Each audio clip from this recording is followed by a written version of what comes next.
Hi, colleagues. My iPhone Swiss timing device tells me that it's 3:30, and we'll just wait a few minutes though to collect a quorum, and we'll get started. Our guest pledge speaker today will be Mr. Tolbert. He's done some warm-ups. There's Ms. Yang.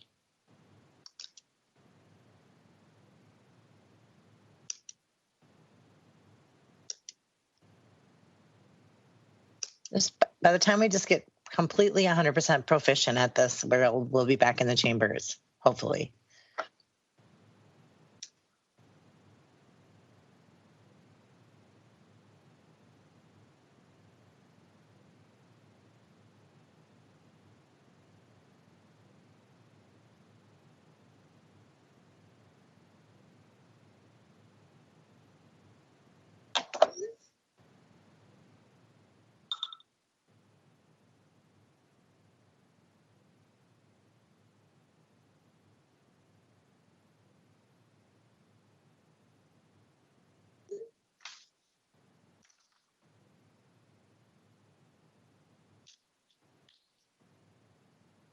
All right. Well, we have almost a full house here, so I think we'll just get.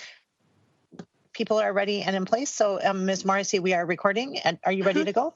Yes. Great. All right. Well, then, with that, I will call the St. Paul City Council to order. Roll call. Naker. Here. Prince. Looks like she just joined us. Here. Tao. Here. Tolbert. Here. Yang. Here. Jalali. Here. Council President Brenmon. Here. 7 present, no one absent. Please stand and join us as Mr. Tolbert leads us in the Pledge of Allegiance. I pledge allegiance to the flag of the United States of America and to the republic for which it stands, one nation, under God, indivisible, with liberty and justice for all.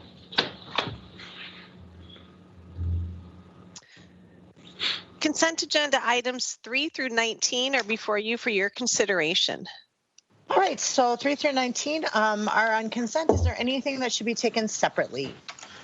Council President, I'd like to pull out number 16, number 18 for a 1 week layover for further consideration.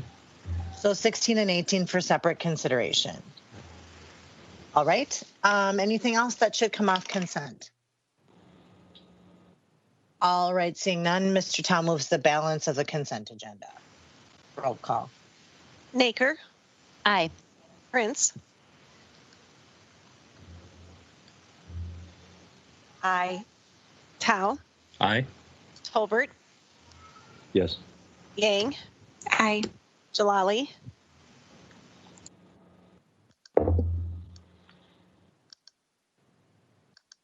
Did we lose her? She looks like maybe she's frozen.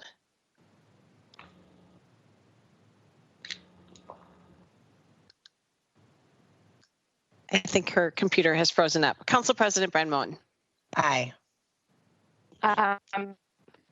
Can you hear me? We'll take that as an aye. 7 in favor, no one opposed. The consent agenda is adopted as amended. Item number 16. Before we move on, Ms. Jalali, I actually logged out and logged back in to see if I could get a stronger connection, and it seemed to help. All right, sorry. Thank you, Ms. Moore. Item 16, Resolution 21-257, approving the mayor's appointment of Roxanne Drown and Walter Battle to a 4-year term on the Neighborhood Star Board. Hello?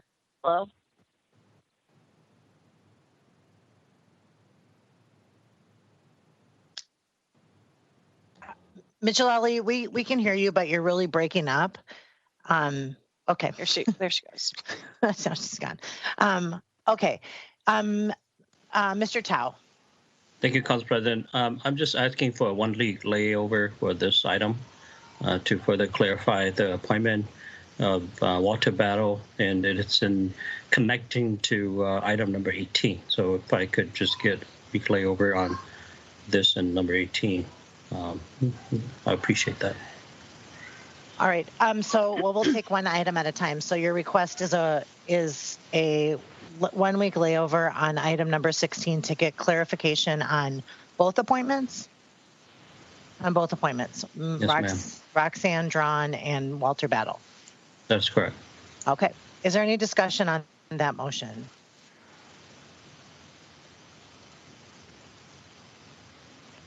All right. I'm sorry. I'm just getting Ms. Jalali back on. You're better, Ms. Jalali. Any discussion on that motion? All right. So there's a request for 1 week layover by Mr. Tao. Roll call. Naker, Aye. Prince, Aye. Tao, Aye. Tolbert, Yes. Yang, Aye. Jalali, Aye. Council President Ben-Mon. Aye. 7 in favor, no one opposed. The resolution is laid over to February 24th. Item 18, Resolution 21-259, approving the mayor's appointments of Libby Kantner and Richard Holst to the Planning Commission. All right, Mr. Tao. Again, Council President and colleague, this is related to number 16, and so I request a 1 week layover to clarify. All right. Any discussion on that motion? I'm not going to support that motion, Mr. Tao, respectfully. One of the appointments in particular is a person who is someone that I've supported their application, has been trying to get appointed to the Planning Commission for over 6 years. The other appointment, Libby Kantner, is somebody who is incredibly qualified and I think will bring a wonderful perspective to the Planning Commission. I read the email from Mr. Nix that explained why these folks would be appointed, and the next Planning Commission meeting is this Friday, and I think that having them join that conversation would be helpful. So I just, for one, will not be supporting any delays on these appointments. Is there any other discussion on that motion? Council President, can I respond to that? Absolutely, Mr. Tao. So the reason why I wanted to further look at this is because I got a letter from Frogtown Neighborhood Association, and this is what they have said. They said Frogtown is a BIPOC majority neighborhood. There are roughly 80% BIPOC and 20% white. Using the context of the most recent decision by the Planning Commission to deny the Atlantis subplan site in a racially divided vote has become so clearly critical that a person of color be appointed to the Planning Commission. Is it possible to keep that position open until a qualified BIPOC candidate be found again? MPNA was asked to encourage community member to apply, and we did that, and the candidate was not appointed. So I just want to take time to clarify this with them and hear out their concern, and so that's why I'm requesting for a 1 week layover. Yeah, I appreciate that, and I don't know if the votes are here or not, but one thing that's missing from item number 18 is one of the other appointments that Ward 5 supported for this.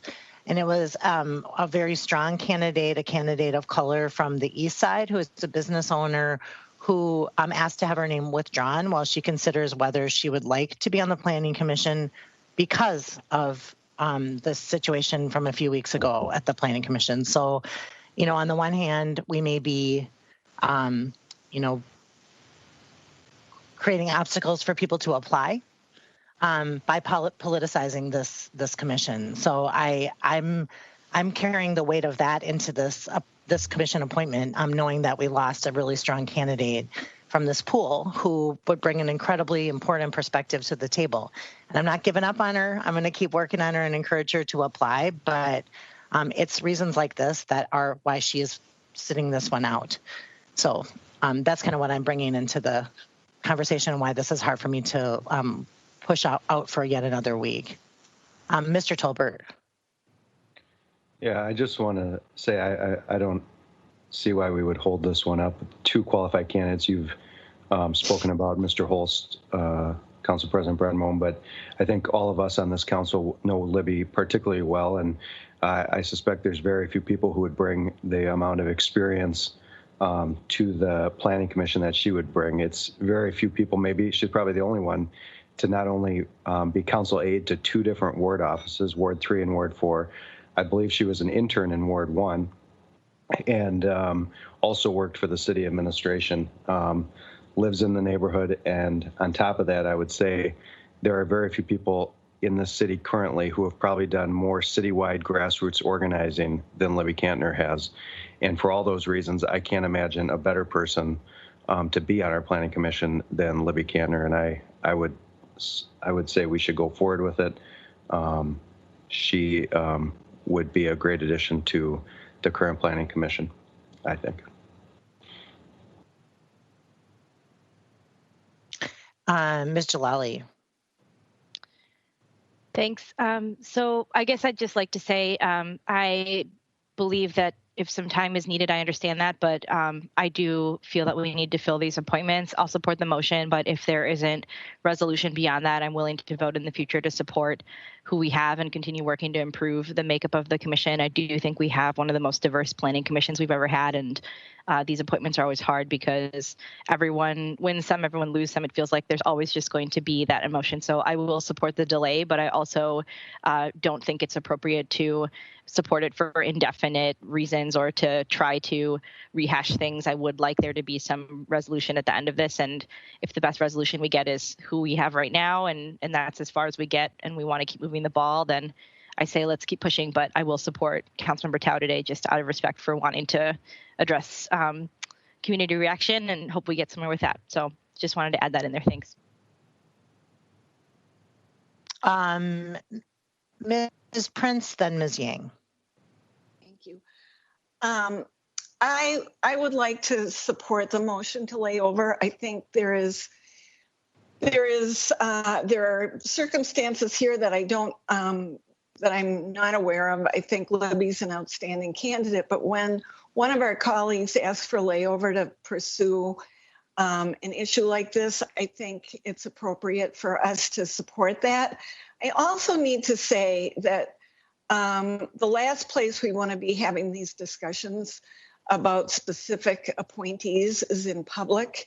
But I think the very nature of appointments to boards and commissions that are not their nominations by the mayor and their approvals with the advice and consent of the council, that we're sending a message, I think, to the administration that there should be good communication with council members when they are making appointments. And so I am going to support the layover because the very nature of appointments to boards and commissions is a political one. And I regret that we're naming names and talking about this at the council meeting, but I think a 1-week layover for Councilmember Tao to pursue, to get more information and to understand how the appointments were made is completely reasonable. Before we move to Ms. Yang, I'd like to just ask Mr. Tao on appreciating what Ms. Prince is saying about where we usually are flexible with council ward offices looking for an extension. Is there a way to separate these two, move forward with Mr. Holst and hold back the appointment that you're questioning so that we can at least get this one appointment pushed through today, like a friendly amendment that would lay over Ms. Cantner and move forward with Mr. Holst? I'm okay with moving forward, Mr. Holst. The question here I had was, I don't want to go into great detail here, but I'm okay with moving forward, Mr. Holst, and figuring out how Mr. Battle was appointed to a different committee that he didn't apply for, and what was the mechanism behind all that. So I need 1 week to just figure that out. Okay, so you would accept a friendly amendment with laying over Ms. Cantner and moving forward with Mr. Holst. Okay, so that is what is in front of us. Ms. Yang.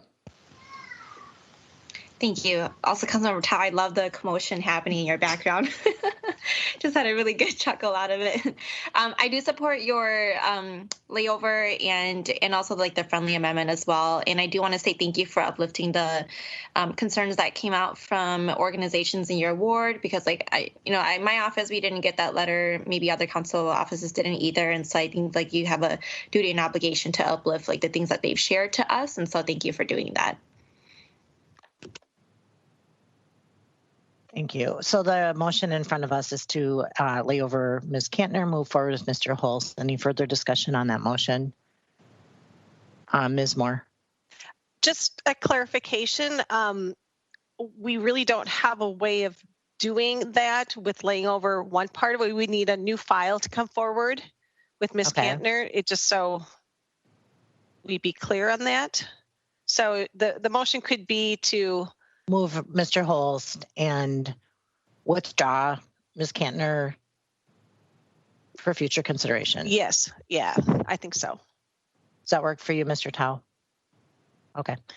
Thanks for that clarification. I know I was like imagining how we were slicing that in half and not sure. All right. So seeing no further discussion, I don't believe Ms. Yang, your hand is up, but I think it's a leftover.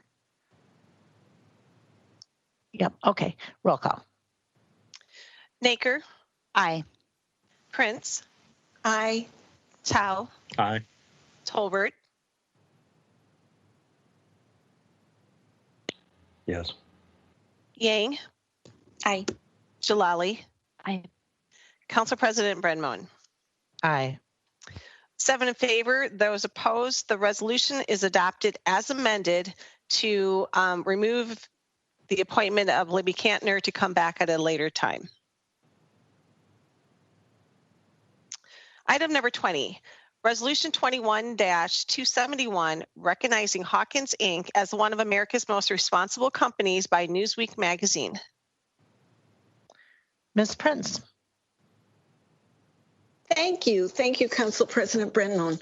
Well, I am just delighted to be able to bring forward this wonderful news about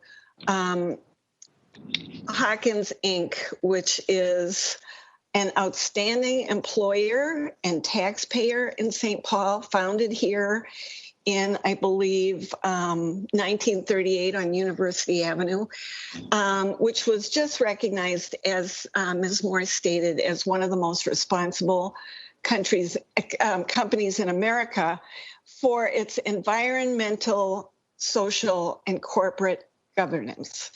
And I need to read portions of this resolution because it really is a lot of great information about a company that we probably don't often hear of because they're quietly doing their work along our riverfront. And I will be introducing Lee Kruger, who's the president of the Port Authority, after I read from the resolution, as well as Rich Ersted, who's the vice president and general counsel of Hawkins. So here goes the resolution. Whereas, and I'm reading selectively, so whereas Hawkins operates 3 manufacturing plants in St. Paul on land leased from the Port Authority at Barge Terminal 1, Southport, and Red Rock Terminal. And whereas Hawkins is committed to reducing their carbon footprint by investing in our working river to sustainably transport materials for manufacturing and distribution. Whereas Hawkins is using ingredients shipped up the Mississippi River to Red Rock on Marine Highway M35 to maximize the use of the inland waterways to drive economic growth, improve safety, and decrease carbon emissions while providing quality job opportunities and valuable resources to our region. And then I will skip to the resolves because they're quite exceptional. The St. Paul City Council recognizes Hawkins for bringing this esteemed national recognition to our city as a model of corporate and civic leadership for providing products that keep the environment clean, for reducing its customers' overall environmental footprint, for increasing its own energy efficiency, for investing in its local communities, and for treating its employees equitably and ethically.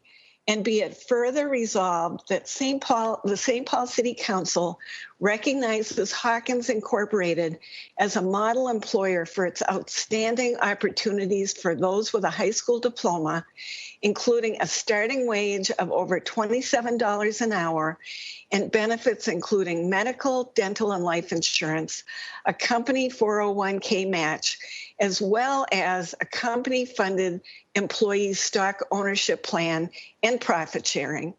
And be it further resolved that the St. Paul City Council recognizes Hawkins Incorporated, whose operations qualify as essential critical infrastructure under guidelines issued by the U.S. Department of Homeland Security, and provides products and services that impact millions of people across the United States each and every day, including the critical products needed to maintain safe drinking water and ingredients essential for large-scale food, pharmaceutical, and other health product manufacturing and nutrition products needed to support our nation's critical infrastructure.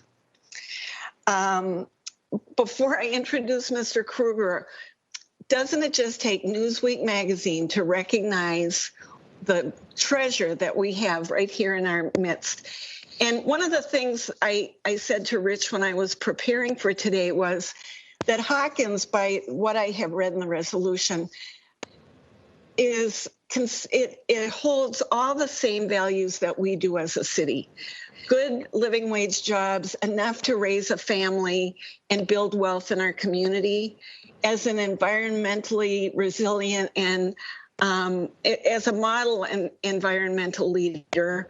And also as a leader during COVID, they provided bleach, disinfectant products to the state of Minnesota, which have been used in nursery schools throughout the state, as well as by our American Indian tribes. So with that, I'm going to turn it over to Port Authority President Lee Kruger to say a few words. Thank you, Council Member Prince, members of the council. I'm just thrilled to be here today, and we are proud to have Hawkins part of their 83-year history as part of St. Paul, and we just are really appreciative of their involvement in our community. They continue to operate 3 facilities along the Mississippi River in our terminals. Recently, they have invested millions of dollars in upgrading their facilities, and they will continue to do so. We're very pleased with that. And we do know they support the working river by allowing head of household wages and compensation packages, and just keeping it short and sweet. We are thrilled that they're part of St. Paul. So I'm very thankful that you let me say a few words. I know Rich has more to say, but from the Port Authority's perspective, we're glad you're here, Rich, and thank you for letting me be part of this meeting. Thank you, Lee, and Rich, take it away. Okay, well, thank you again. I'm Rich Erstead. I'm the Vice President at Hawkins and a 28-year resident of St. Paul. So on behalf of our 750 employees nationwide, but most importantly, our 65 St. Paul-based employees, we want to thank you for this. We are a proud St. Paul company. Since our founding on University Avenue more than 80 years ago, we've been a proud taxpayer in providing the fair wages that Jane cited there. With the ability of somebody with a high school diploma to make $27 an hour plus those benefits. We've been providing a living wage and providing sick time before that was an issue that council, bodies like you guys were talking about. We believe in doing the right thing and investing for the long term.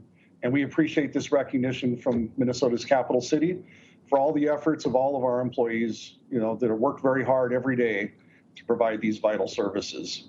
Thank you.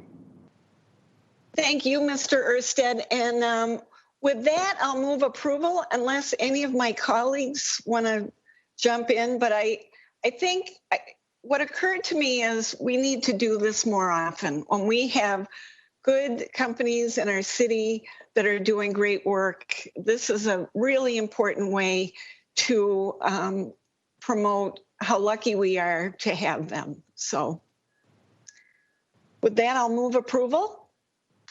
Ms. Prince, move approval. Is there any discussion on that motion? Ms. Yang? Thanks. I just have a few comments. Thank you, Councilmember Prince, for leading this, and it was phenomenal just being able to hear about Hawkins' work and all the different benefits that they provide for their employees. I'm just thinking it'd be awesome to get you all to come out and testify for statewide Earn Sick and Save Time over at the Capitol. I'd love to reach out to you. That's something that I'm really excited about and hopeful about. So I love to connect with you all some more too, and congratulations. We'd be happy to help any way we can. Any other discussion on the motion? All right, seeing none, roll call. Naker, Aye. Prince, Aye. Tao, Aye. Tolbert, Yes. Yang, Aye. Jalali, Aye. Council President Brenman. Aye. 7 in favor, no one opposed. The resolution is adopted. Item 21 is final adoption of ordinance 21-3, granting the application of NBH Holdings LLC to rezone the property at 1350 Arcade Street and 835 Clear Avenue from R4 one family residential to T2 traditional neighborhood and amending Chapter 60 of the Legislative Code pertaining to the zoning map. All right, this is in front of us for final reading and vote. Any last discussion before we move ahead? Seeing none, Ms. Yang moves approval. Roll call. Naker, Aye. Prince, Aye. Tao, Aye. Tolbert, Yes. Yang, Aye. Jalali. Aye. Council President Brenman. Aye. 7 in favor, no one opposed. The ordinance is adopted. Item 22 is second reading of ordinance 21-10, creating Chapter 223 of the Legislative Code relating to Guaranteed Income Program. This ordinance is laid over to February 24th for third reading public hearing. Item 23 is first reading of ordinance 21-4, amending the zoning code as recommended in the definition of family zoning study. This ordinance is laid over to February 24th for second reading. And Ms. Moore, I believe we had a staff report on this one. There were 2 people that were invited. Hello, this is Michael Wade, City Planner. We have prepared a short presentation on this. Okay, thank you, Mr. Wade. And just to my colleagues, I think this is starting April 1st, we will be shifting to the ordinance method where we do a staff report on our first reading, a public hearing on our second, and a vote on our third. And I think this one, we decided that it might be helpful to just get the information out in front on this one and get just a brief staff report here on the first reading. So nothing particularly out of the ordinary, except this is a shift, and we figured the sooner we read it, the more people can understand what's out there and weigh in, and it's better for the engagement side of life. So thank you, Mr. Wade, for being here today. We look forward to hearing what you have to say. Thank you, Council President Bren Mullen and members of the council. Do you see my screen? Yes, we do. Great. So today we are talking about the term family that exists in the zoning code. This has been a study that was requested by you, the City Council, in 2018. It came back after significant staff work to the Planning Commission in October of 2020 and was released for public comment for 73 days, which is over the twice the normal amount of time. And that included a November 13th public hearing. On January 8th of this year, Planning Commission has recommended the study and related text amendments as revised and voted on by them to the City Council. And today, as you said, is the first reading by the City Council. I'm going to quickly breeze over the high points of what we're talking about, why we want to study it, and what we're proposing to amend it with. What is it? So family is a term defined in our zoning code that regulates Council President, occupancy. I'm so sorry to interrupt. I don't see the slide shifting. Do others see it? No, I was just going to say that it Okay. looks like it's on the small or the not expanded version, and we're still on the title page. Oh, excuse me. Let me actually It needs to be in slideshow mode. unshare.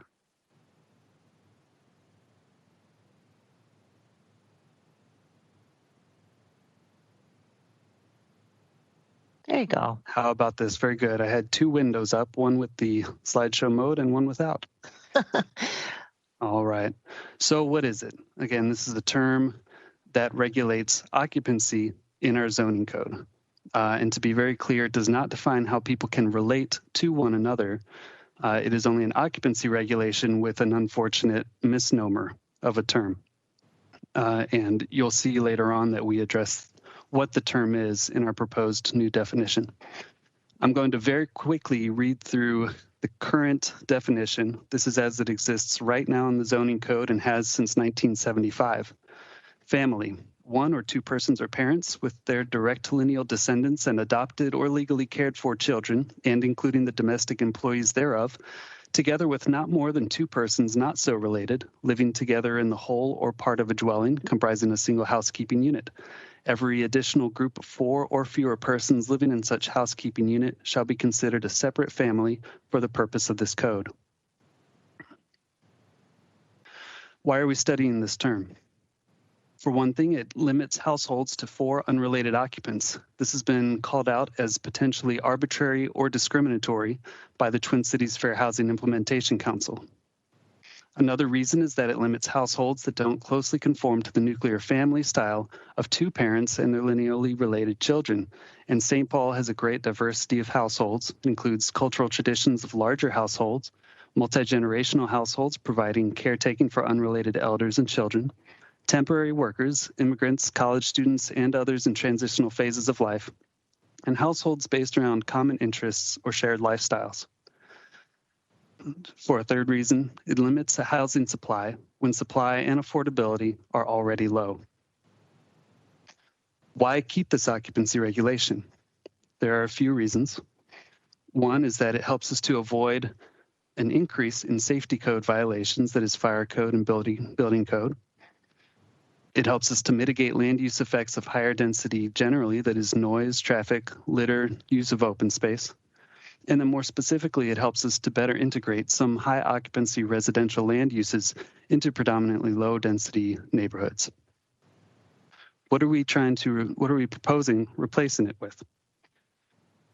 We are proposing to replace the term family with household with this definition: 6 or fewer adults and minor children in their care living together in a dwelling unit. This raises the number of adult occupants allowed to live together from 4 to 6, and it's regardless of relatedness. That's been completely removed from this definition. It allows any number of occupants aged 17 or younger to live together, regardless of relatedness. In the SH Student Housing Neighborhood Impact Overlay District, a portion of land around the University of St. Thomas in the Union Park and Matt Groveland neighborhoods, it allows up to 6 students in student dwellings.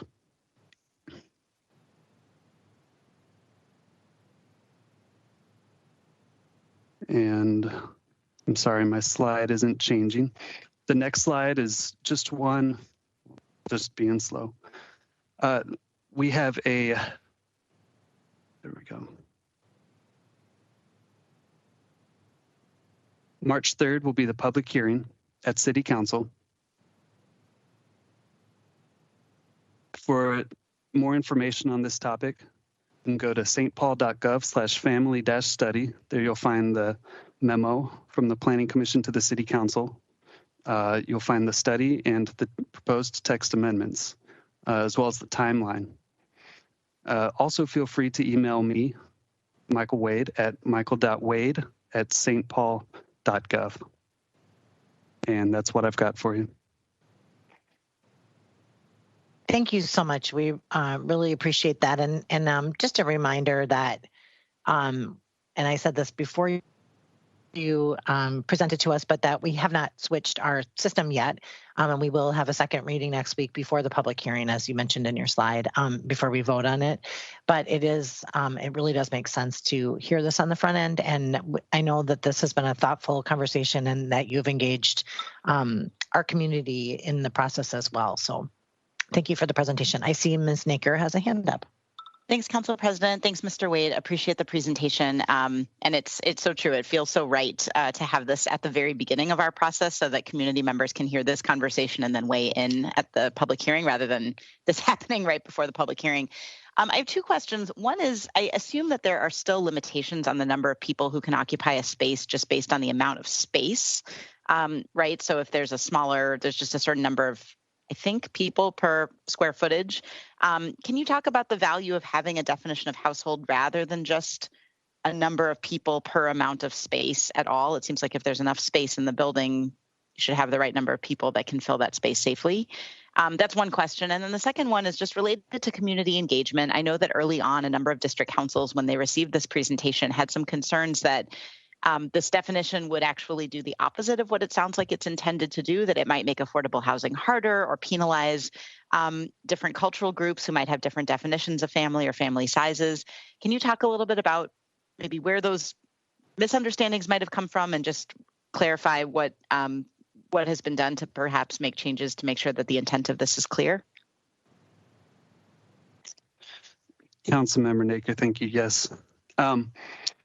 On the first question, people per square foot versus just a number for a dwelling unit. A couple of points there. We do have the housing code and our fire code, both of which have person per square foot occupancy standards, and those are safety standards. The fire code is the next most restrictive, and that allows, that basically make sure that there's room in case there's a fire emergency for people to exit, and then the building code makes sure that the building won't fall down with a certain number of people in there. But they are both limited to the building, and the zoning code's purpose is to think about how many people in a neighborhood we have, how many people along a block we have, how many people are living together. And so that includes some external realities like noise. That's not factored into the building or fire code. Traffic and parking, that's not factored into the building or fire code.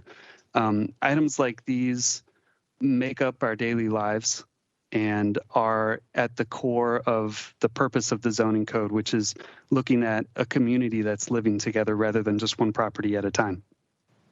So in that spirit, because of those sort of external neighborhood scale effects, we chose not to pursue a person per square foot replacement. There have been two cities, to my knowledge, maybe more around the country, that have looked into that, but also have not pursued it. For your second question, what kind of engagement has happened and how have we addressed concerns, specifically those that this may have a negative effect on affordable housing and may penalize various cultural groups? This really is meant to add flexibility. I'll start with the second first regarding cultural groups. This really is meant to add flexibility. So we heard a couple of different messages. One is that having this definition at all, having an occupancy regulation at all, could limit cultural groups. And on one hand, that's the reason that we're expanding this from 4 to 6 unrelated people. People will be able to care for the elders and children that they may not be related to, but are still in their community. People have not brought more specific instances of household types that this definition does not permit. So while at the same time, it's an extremely important concern that this occupancy standard accounts for all of the different cultures, we also want to make sure that we are looking at households that really exist in St. Paul rather than hypothetical conditions. Regarding affordable housing, there was a concern that, well, there were sort of two concerns, both based on the potential actions of landlords.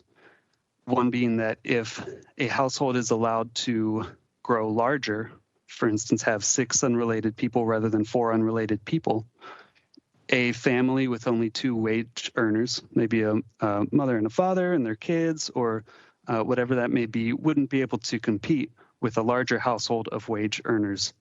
And so a price for a certain building that could hold more people would go up, and a family with fewer wage earners wouldn't be able to pay the same price.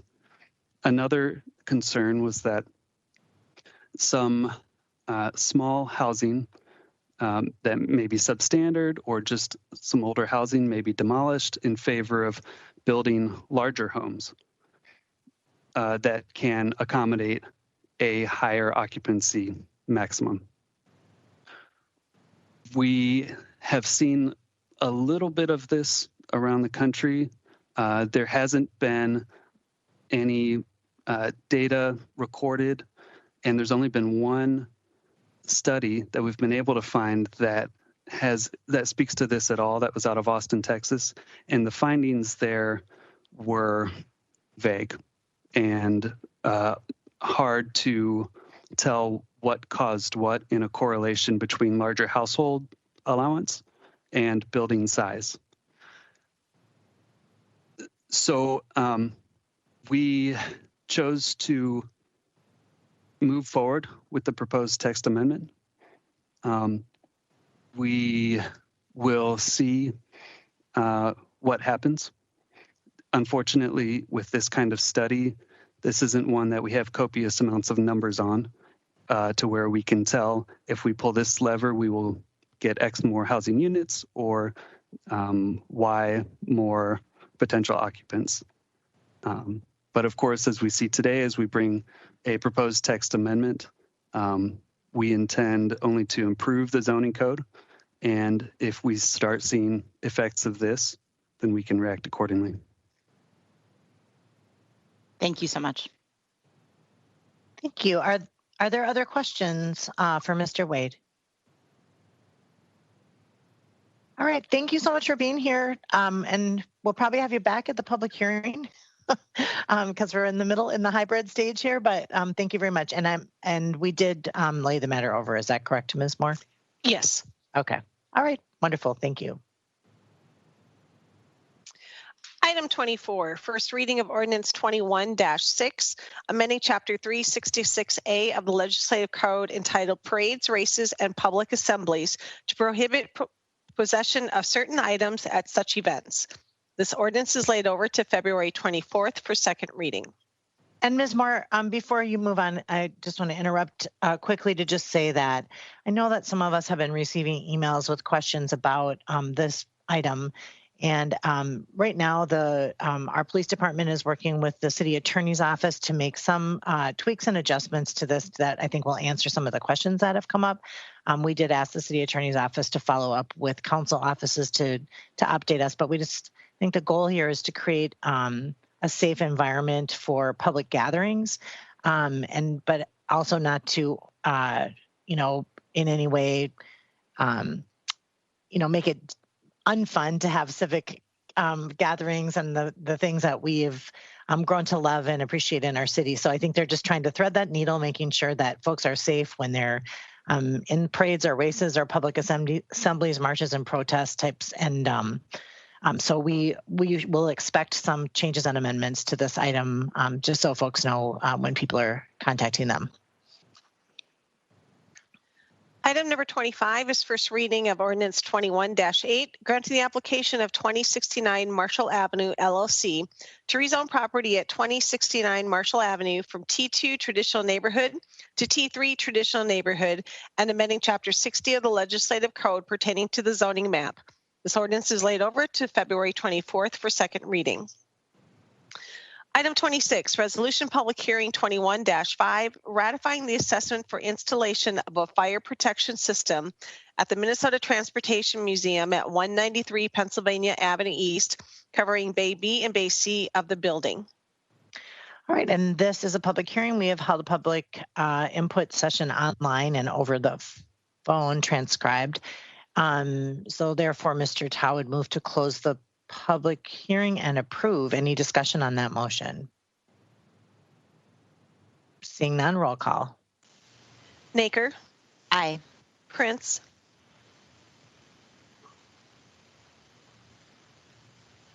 Aye. Councilmember, you're in. Okay, thank you. Tao, Aye. Tolbert, Yes. Yang, Aye. Jalali, Aye. Council President Brenmoen. Aye. 7 in favor, no one opposed. The public hearing is closed and the resolution is adopted.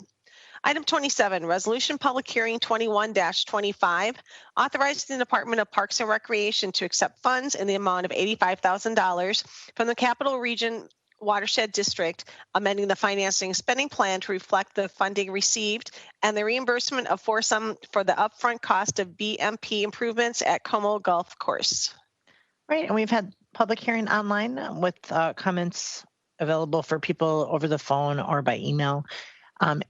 So given that, I would move to close the public hearing and approve. Any discussion on that motion?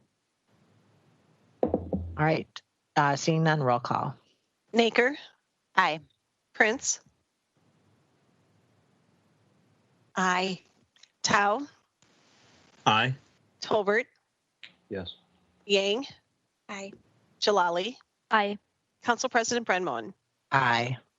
7 in favor, no one opposed. The public hearing is closed and the resolution is adopted. Item 28, Resolution Public Hearing 21-28, approving the final combined plat for Highland Bridge, Second Edition Row Home Combined Plat. All right, and on this item, I believe that there are folks here to answer questions, but I don't think we're getting a staff report per se. I'm looking to Mr. Tolbert. I don't think we need a staff report, but All right. if other people have questions. All right. So there we have had a public hearing online, over the phone, by email. And as such, Mr. Tolbert moves to close the public hearing and approve. Any discussion on that motion? Seeing none, roll call. Naker, Aye. Prince, Aye. Tao, Aye. Tolbert, Yes. Yang, Aye. Jalali, Aye. Council President Brenmoen. Aye. 7 in favor, no one opposed. The public hearing is closed and the resolution is adopted. Item 29, Ordinance 21-7, amending and replacing Ordinance 10-779 and authorizing the issuance of general obligation library refunding bonds of the Public Library Agency in order to achieve debt service savings. All right, this has been a public hearing we've held online, over the phone, and by email. As such, Ms. Prince moves to close the public hearing and approve. Any discussion on that motion? Seeing none, roll call. Naker, Aye. Prince, Aye. Tao, Aye. Tolbert,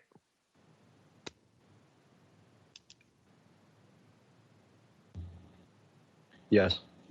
Yang, Aye. Jalali, Aye. Council President Brenmoen. Aye. 7 in favor, no one opposed. The public hearing is closed and the ordinance is laid over to February 24th for final adoption. The legislative hearing officer recommends adoption of the following resolutions as no objections to these recommendations were received. Item 32, RLHTA 20-705, 37 Atwater Street. Item 33, RLHTA 21-79, 1696 Boland Avenue. Item 35, RLHTA 20-702, 839 Charles Avenue. Item 36, RLHTA 20-346, 128 Cook Avenue East. Item 37, RLHTA 20-669, 1082 Euclid Street. Item 38, RLHBO 21-5, 1151 Geranium Avenue East. Item 39, RLH SAO 21-9, 1151 Geranium Avenue East. Item 40, RLH TA 21-70, 1568 Hague Avenue.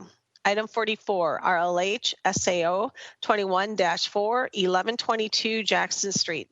Item 46, RLH SAO 21-7, 1597 Jackson Street. Item 47, RLH TA 20-677, 724 Jessamine Avenue East. Item 48, RLH TA 20-700, 779 LaFond Avenue. Item 52, RLH TA 20-704, 951 Marion Street. Item 54, RLH TA 21-60, 433 Robert Street South.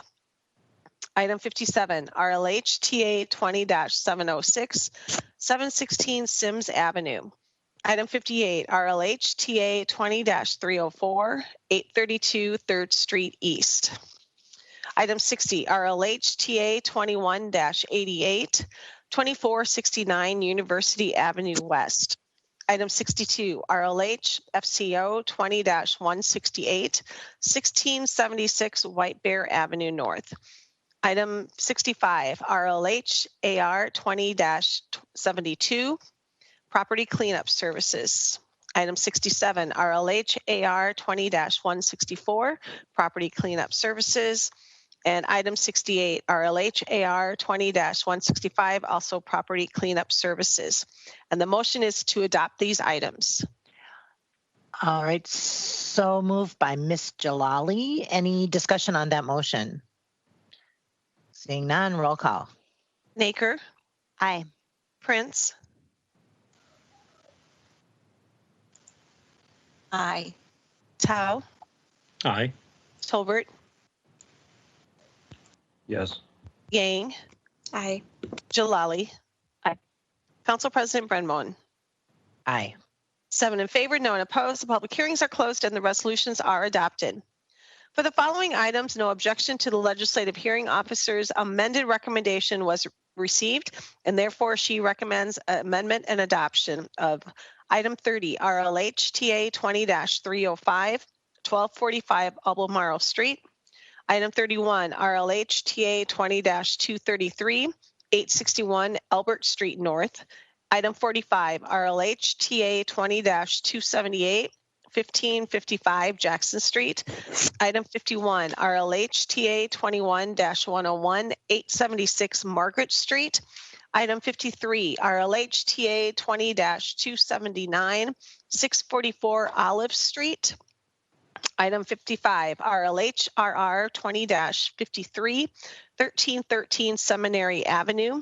Item 56, RLH TA 21-109, 1670 7th Street East. Item 64, RLH TA 20-280, 903 York Avenue. Item 61, RLH TA 20-249, 2155 Waukon Avenue. And item 66, RLH AR 20-73 for property cleanup services. And again, the motion is to amend and adopt these items. So moved by Councilmember Prince. Any discussion on that motion? Seeing none, roll call. Naker, Aye. Prince, Aye. Tao, Aye. Tolbert, Yes. Yang, Aye. Jalali. Aye. Council President Brenmoen. Aye. 7 Aye. in favor, no one opposed. The public hearings are closed and the resolutions are adopted as amended. For the following items, the legislative hearing officer's recommendation is to continue the public hearing to the dates noted. Item 41, RLH RR 20-51, 1629 Hartford Avenue, March 3rd. Item 49, RLH TA 20-701, 120 Magnolia Avenue West, July 7th. Item 50, RLH TA 21-99, 876 Margaret Street, September 8th. And item 59, RLHTA 20-596, 1935 University Avenue West, April 28th. And the motion is to continue the public hearings to the dates I just noted. So moved by Ms. Jalali. Any discussion on that motion? Seeing none, roll call. Naker, Aye. Prince, Aye. Tao, Aye. Tolbert, Yes. Yang, Aye. Jalali, Aye. Council President Brenmon. Aye. 7 in favor, no one opposed. The public hearings are continued to the pertinent dates. For the following item, the legislative hearing officer's recommendation is contested and additional testimony from the appellant is in the record. Item 34, RLHTA 20-710, 701 Charles Avenue, and there is a staff report. Ms. Mormond. Council President Brenmon, council members. 701 Charles Avenue is an appeal of a tax assessment related to a cleanup at a property. The cleanup at this property was ordered, and I can show you, if you will indulge me, just a moment. The order was issued on September 9th of 2020 to the owner of the property at 701 Charles. And there is a photograph embedded in that order showing a significant amount of material between the side of their garage and the neighboring garage. I would note that this area here, which kind of looks black in the photograph, that is actually stacks of tires there. There was a second letter also sent to the same address, addressed to occupants. So we have the owners having received or been mailed an order, as well as an order going to the occupant, 2 separate envelopes. The follow-up on this, when the inspector went to re-inspect, the photographs I'm showing you are from that re-inspection prior to the cleanup. And you can see there's a significant amount of material in the backyard at that point in time. Here are the tires that were noted in earlier photographs. And finally, here is just some various and sundry wood and bottles and material that were out in the open. The city did do a cleanup at the property. The cost of the cleanup was $1,004. The son of the owner, who indicated that he manages the mail for the property, he said they never got a letter notifying them that they needed to do the cleanup. Otherwise, they would have done it. And the reason that things were in the state that they were is that he was redoing the walls of the garage. He showed, and he articulates also in the letter that's been attached to your record today, that the mail for 701 Charles is often routed to 707 and vice versa, that the mail carrier sometimes mixes those up. In terms of what I do with that information, I think about that, well, perhaps 1 letter, but I find it less likely that 2 letters would have the same thing happen to them. On the off chance that this might actually be the case, I have a recommendation in front of you to continue the public hearing into July, and if there were no same or similar violations, to reduce. The son of the owners would simply like to have the assessment deleted at this juncture. He, again, indicates he did not receive notice and does not believe that he should be responsible. In fact, he indicated that the city removed valuable materials from the yard and surrounds and is concerned about that part of it. The council can choose to obviously accept the recommendation, continue the public hearing. The council can delete the assessment at this time, or the council could choose to ratify the assessment at this time. So there are, you have options. My recommendation is continuing it, and his request is deletion because he says he did not get notice. Thank you, Ms. Mormond. Are there any questions for Ms. Mormond?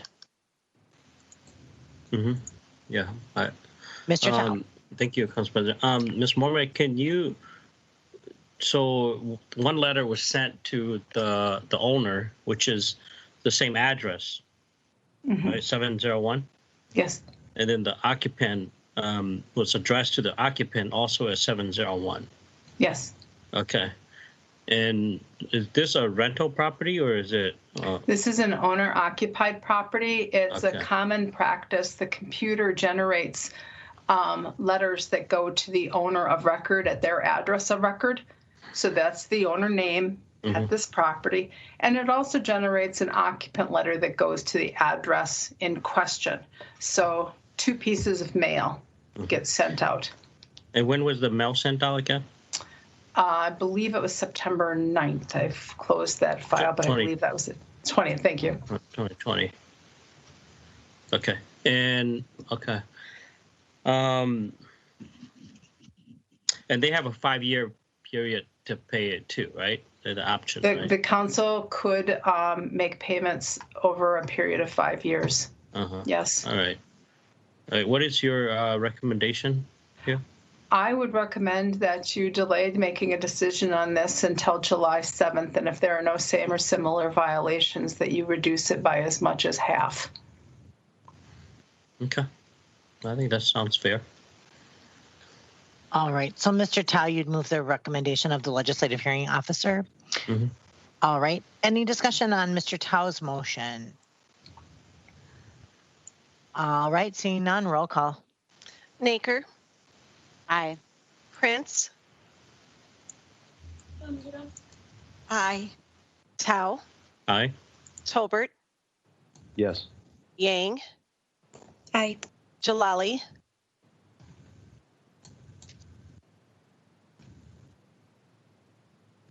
I think we may have lost her. I'm sorry, I said aye. Okay. Aye. And Council President Brenmoen. Aye. 7 in favor, no one opposed. The public hearing is continued to July 7th. For the following items, the legislative hearing officer's recommendation is contested and additional testimony from the appellant is in the record. Items 42, RLH TA 20-264 for 0 Herbert Street, and item 43, RLH TA 20-288, also for 0 Herbert Street, and there is a staff report. Ms. Mormon. The first item in front of you is for orders that were issued on December 26th of 2019. And this order had a compliance date for cleanup by December 31st, so it gave a period of a week. It was rechecked on January 2nd, and the work was done on January 3rd. The shorter term turnaround makes sense in the context of the next appeal. I can show you a photograph of what we're talking about in this particular case. It is the remnants of a homeless encampment at this site. And so there's a tent, there is materials that were being burned, there is garbage that's left. The cleanup crew who was there in the video, they described that there were bottles and needles also in this particular site. And there you can see that there had been fires in that area and the charred ground. So that is what the condition was and why the orders were issued for the property to be cleaned up. The appellant in this case does not believe that she should be responsible for a cleanup which when the garbage and the materials were generated by homeless people living on her parcel. This is an investment property that is between Herbert Street and the Union Pacific Railroad in a corridor there. She's had 2 cleanups. There's 2 assessments on for the same kind of issue. She had the opportunity to meet extensively with our DSI staff, Sean Westenhofer and Steve Magner, about what our options were to do cleanup there. She expressed in the hearing and also in writing her frustration that the city or government doesn't take responsibility for her words, those people. And she also did, and this is in the record in front of you, express her interest in patrolling her parcel armed. And so that was a concern also to me, but that is separate from the cleanup that's in front of you. The cleanup that's in front of you is there is a significant amount of material on a private parcel that does constitute a nuisance condition. The city issued orders, gave a period of time for those orders to be addressed. The city worked to provide tools to help the owner come up with a solution to address that. And when the work wasn't done, the city sent a crew out to take care of it. Those tools amount to describing how it can be safely cleaned or providing information on contractors who are available to do exactly that kind of work.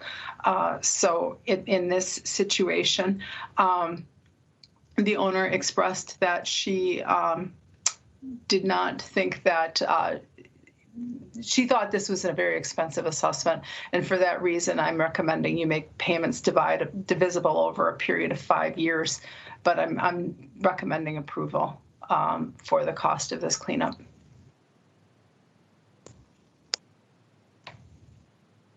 Ms. Mormon, I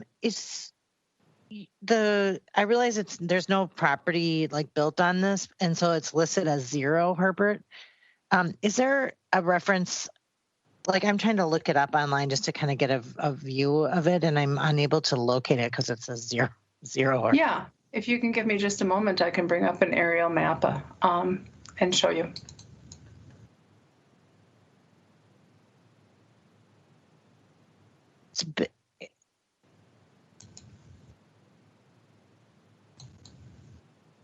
When they're not platted, it's hard to track them down.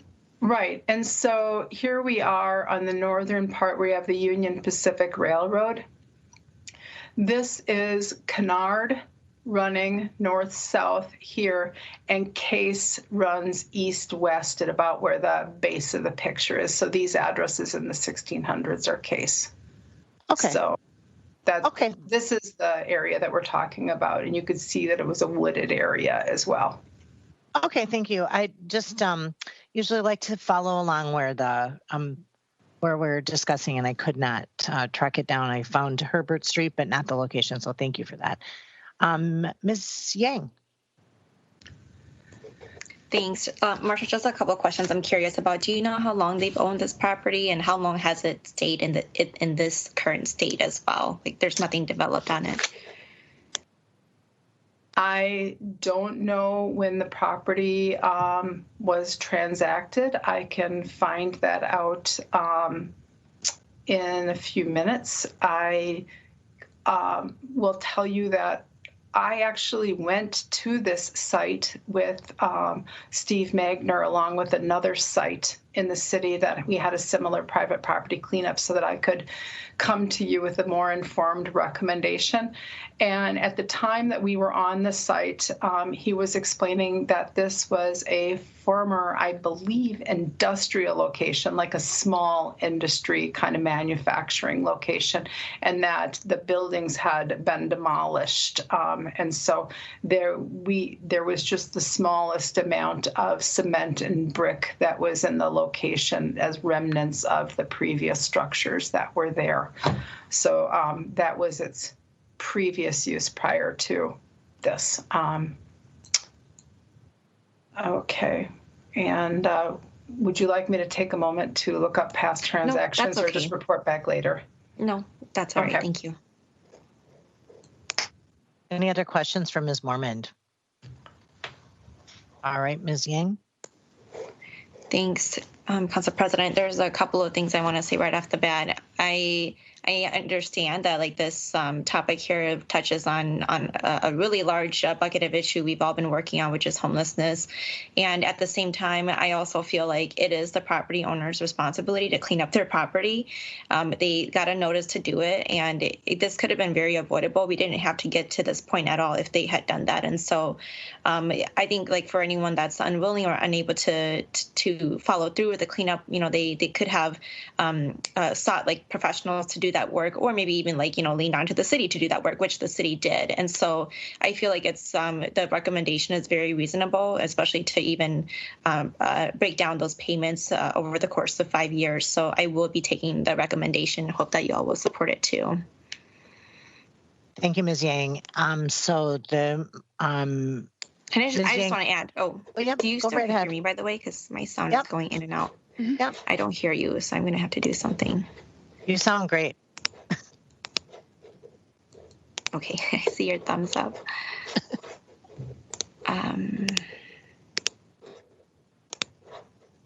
Okay. Can you say something? Yes. Oh, okay, great. Okay. Yes, I can hear you. I do want to say, like, I have tension with the things that were mentioned in the appellant's letter, because their perspective of people who are homeless and immigrants who are homeless is not reflective of what I believe at all. To bash on like a very vulnerable population goes against like my core values, especially as somebody who does so much work to care for people who are like at the bottom, and like struggling so much in their life already. And so I think for me, like what I'm also wanting to convey too is that like St. Paul is a community that cares deeply about people, and like we are a caring community, and we should strive and work toward that every single day. And so that's something I'm deeply committed to. I know that you all as council members are too, and hope that we will always use every opportunity to really push back on really toxic narratives about people who are already struggling so much, and that we work to support every single day. Thank you, Ms. Yang. I'm glad your piece came back on, because I appreciate the comments very much that you just made. And I support the motion. I agree that it's very generous to split this up over 5 years. And this is an investment property. If it's not working out, sell it. There's plenty of people who would be happy to take that on. So I support that. Is there any other discussion or any other comments on Ms. Yang's motion? Seeing none, roll call. Naker? Aye. Prince? Aye. Tao? Aye. Tolbert? Yes. Yang? Aye. Jalali? Aye. Council President Brenmoen? Aye. 7 in favor, no one opposed. The public hearings are closed and the resolutions are adopted as amended. For the following item, the legislative hearing officer's recommendation is contested, and additional testimony from the appellant is in the record. Item 63, RLH BO 21-3, 1276 Wilson Avenue, number 128. And there is a staff report. Ms. Mormond. If I may, there's item number 43 preceding item number 63. Oh, that's the I'm second sorry, part of Herbert Street. There's.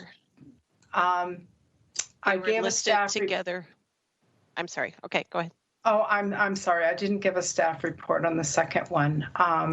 It is a similar situation, though, and my recommendation is the same, to divide it over a number of years. And the arguments that she presented in her letter for both cases, and so that's okay. Sorry to interrupt. And I did find out just the property would have been transacted prior to 2017. There's no record at Ramsey County for it, but the tax statement in 2017 did go to the current owner. With respect to Wilson. So Ms. Yes. Mormond, why don't we should we just read number 43 into the record and vote on it? Then it's two separate items, correct? Yeah. All right. So Ms. Moore, can you read item 43, and then we'll take the similar motion from Ms. Yang. Sure. Item 43, RLH TA 20-288, 0 Herbert Street. In this case, that we have the same situation with it being a vacated homeless encampment. The orders on this case, they significantly preceded the other ones. The orders were issued October 29th. So they had the problem in the fall, and then the one we just talked about was in the winter.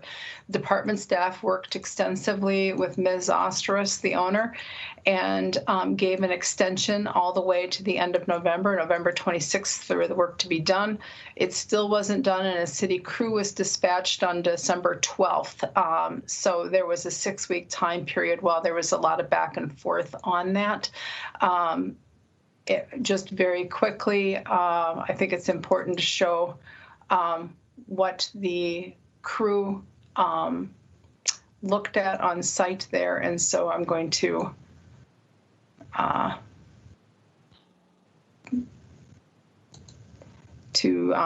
share my screen if I can. And there you go. There, yes, indeed. This is the before video. I won't bother showing you the after video, but you'll get a sense of what the crew had to clean up. And the quality of the video is, of course, running it through Teams, so sorry.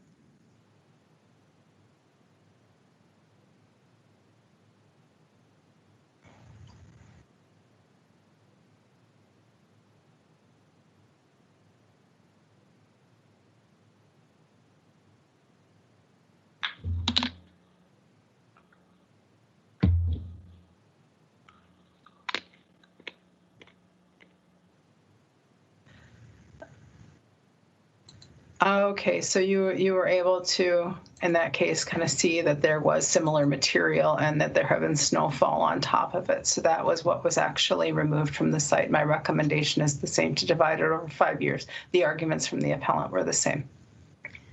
Ms. Yang? So move. Thanks. So, yep.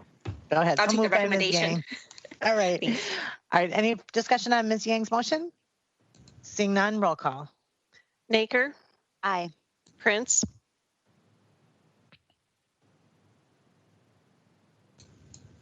Aye. Tao.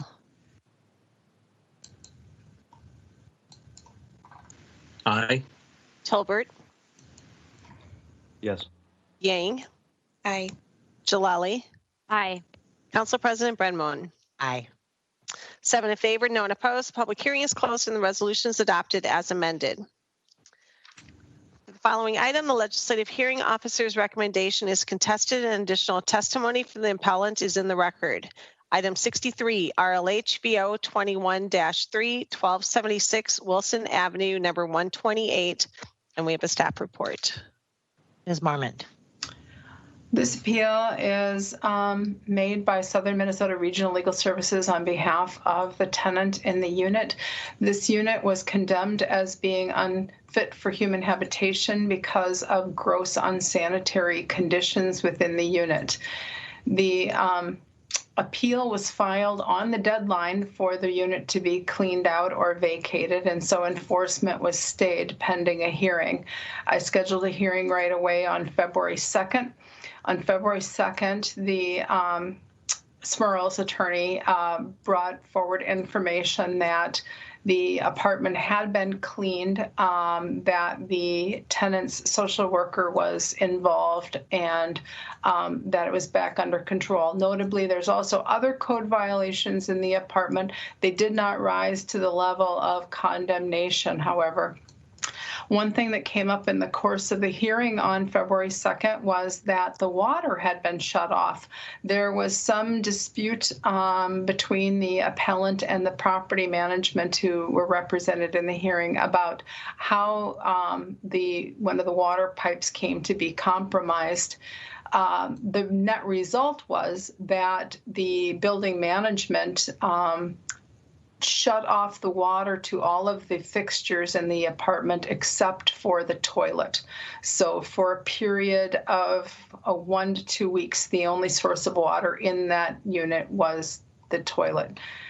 When the inspection happened, I asked for an inspection to happen immediately the following day on February 3rd. At that inspection, Smurls had a representative, the social worker, the occupant, building management, and fire inspections were all present. The water was confirmed to be turned off at each of those plumbing fixtures except for the toilet. The handles for turning on and off the water had been removed from the fixture, and therefore it required special plumbing tools in order for the water to be restored to those fixtures. Lack of water at those fixtures would provide reason for a property to be condemned as unfit for human habitation. You need water to be running, not just in the toilet, but in the other fixtures as well for cooking and drinking and washing purposes.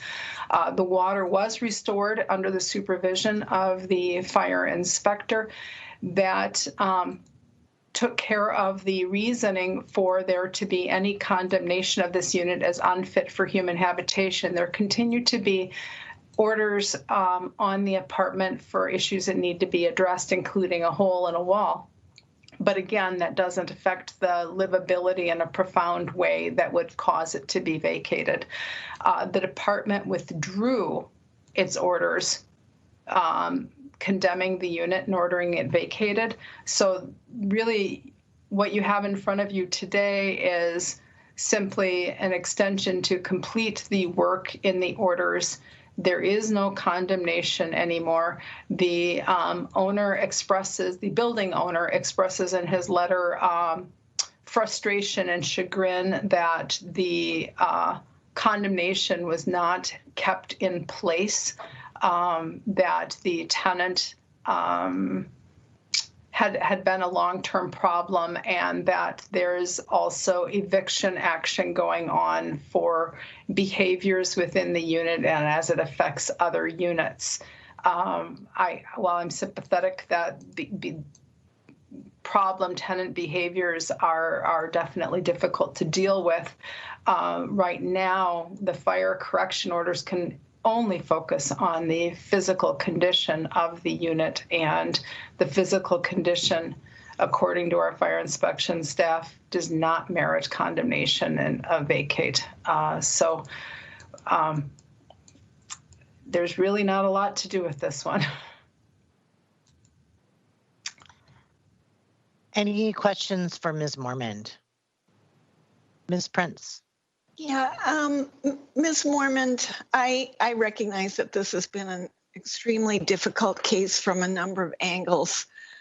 Certainly the water shutoff sounds actually illegal, and I, of course, that's not before us. But I do want to ask, the photos attached to the file for February 4th, are those supposed to indicate that the property is habitable? I mean, they're kind of random, and there's a photo of some plumbing that, I mean, I'm not sure what we're depicting there, but it doesn't necessarily look like a apartment that's back up and running. But if you could just tell me, were those photos taken at when the condemnation was lifted? Yes, those photos were taken on February 3rd, on the day that the inspector was there. The photos do show that there's a hole in the wall. They show that there's some folding doors to a closet that are off their tracks. They show that there is a location which did have a smoke detector, where the smoke detector plastic housing, you know, the ring that is screwed into the wall, that is present, but there's not a smoke detector in it. They almost inevitably they would make sure that a smoke detector is in the unit in the right location. And I see that there is a smoke detector that is present in one of the photographs, and it is a hardwired smoke detector. It is not properly affixed to its housing, but it is connected to be able to operate. Finally, I see a cupboard door being missing, and again, another set of closet doors that aren't what I would say would be properly attached. The worst of those items would be the open wall, but the open wall in and of itself doesn't present a dangerous condition in the short term. It's something that you would order repaired, but it could be that a plumber is going to open a wall and come back in 2 weeks and kind of close up the wall when they complete their work, and that's what it looks like more to me. Now, the cause of the hole is certainly a frustration for the landlord and a dispute between the landlord and tenant about this. Without involving the city inside of the dispute for that, does it mean the property should be condemned because of that condition? And I would actually concur with the fire inspector's finding that no, in and of itself, somebody shouldn't have to move out based on a hole of that nature, especially when it hasn't been existing for a long period of time or appear to have complicating issues going on with it. Okay. Not perfect, but the situation is far from perfect. Yeah. No, it's a distressing situation all around. Is there anyone here to testify? On this particular case, there is testimony that has been attached to the record. Right. And I have seen that. I didn't know if anybody else was going to be here. It's a terribly troubling situation. But with that, I will say that I move the recommendation of the hearing officer. All right. Thank you, Ms. Prince. So there's a motion by Ms. Prince to accept the recommendation of the legislative hearing officer. Any discussion on that motion? All right. Seeing none, roll call. Naker. Aye. Prince. Aye. Tao. Aye. Tolbert. Yes. Yang. Aye. Jalali. Aye. Council President Brenmoen. Aye. 7 in favor, no one opposed. Public hearing is closed and the resolution is adopted. All right. That brings us to the end of our agenda. I'll just ask quick before we sign off if anyone has news from the wards or around the city that they'd like to share before we adjourn. Ms. Prince. Thank you. Let's see, February 27th. So I guess that's a week from Saturday. From 6 to 7:30 p.m., the Lower Phelan Creek Project is going to be hosting a virtual evening of storytelling from 6 to 7:30, as I said, for a beautiful night of winter storytelling. And come and hear Dakota language instructor Neil McKay, ethno-astronomer Jim Rock, and a special guest speaker as we gather together online to continue our traditions of winter storytelling. You need to register so you can get the link. So just go to the lowerphalancreek.org website, or if you forget that, just contact my office, Ward 7 at stpaul.gov. Oh, and one more thing. One more, I think. Let me just see. The Minnesota, oh, darn it. I can't open this, but go to the Minnesota Youth Ski League website. There are ski lessons. I think there's one more Wednesday of free skiing lessons, cross-country skiing lessons at Battle Creek on the fields. The equipment is provided. It's a great opportunity for kids and families to learn how to ski. And we have one of the best Nordic skiing facilities at Battle Creek Park in the whole state of Minnesota, probably the upper Midwest. And it's a great sport. It's inexpensive. It's really easy to learn. Even I can do it. And I continue to do it. at my advanced age. So I recommend that people look into these free classes at Battle Creek with the Minnesota Youth Ski League. Great, thank you. And I was not necessarily as news from the wards, but just doubling down on what you're saying. Usually after President's Day, the ranks that we've opened and maintained, we sort of let nature take its course. So even though we just came out of the coldest stretch of, like, I can even remember, the days of winter are waning. Thank God. But let's take advantage of these beautiful, this has been a fantastic winter. And so taking Councilmember Prince up on that, you can go to Mount Como and do a little downhill skiing before that closes. But I do know that they are at a certain point, and I think it's President's Day, that the rinks are no longer flooded and maintained by the city, just because there's a season and we're moving towards the next one. So for one, I'm grateful, but I do think that there's still some fun to be had. Ms. Naker. Thanks, Council President. I, for one, love the invitation, although I am terrified of skiing. I'm much better at attending virtual events at looking at a screen. So my news from the wards, which is actually more citywide, is about a virtual event also, which is the St. Paul Area Chamber's 153rd annual meeting. I don't think a lot of organizations can say that. Is tomorrow afternoon, February 18th, from 3 to 4:15 p.m. And there's going to be a lot of talk about what this previous year has meant for business and the opportunities and challenges ahead. Mayor Carter will be speaking, and there's still open seats, so virtually. So feel free to come. That's great.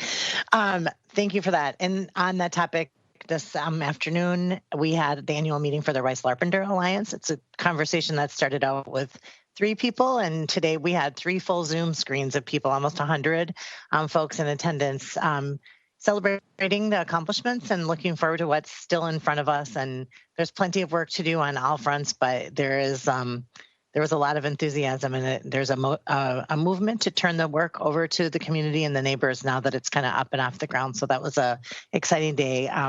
Kim O'Brien, who many of you know, is just doing a really great job leading that. And I will just correct myself. Mount Como is closed. The ski trails around Mount Como for Nordic skiing are open, and they'll continue to groom them until they can't. So get out there, enjoy the snow. And Ms. Naker, I've got some snowshoes if you want to try something a little bit less slippy. Okay. Is there anything else, news from the wards before we go today? All right. Seeing none, we are adjourned. Thank you much.